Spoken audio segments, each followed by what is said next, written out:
Kalau anak anda ada lukisan yang macam ni atau macam ni, anda kena tengok video ni sampai habis. Lukisan ini saya gelarkan sebagai lukisan yang kaku.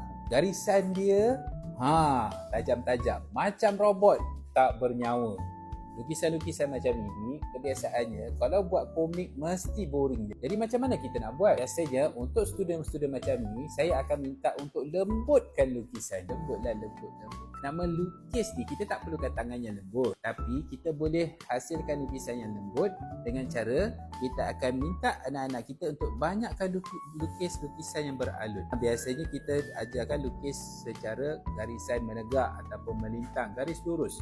Tapi kali ini kita minta anak-anak untuk lukiskan banyak lukisan beralun. Macam kita lukis helaian-helaian rambut, lukis secara beralun saja, berombak. Ambil masa untuk lukis sebanyak mungkin lukisan-lukisan yang beralun yang ini. Kalau nak buat satu aktiviti atau cabaran, kita minta anak-anak untuk lukis air.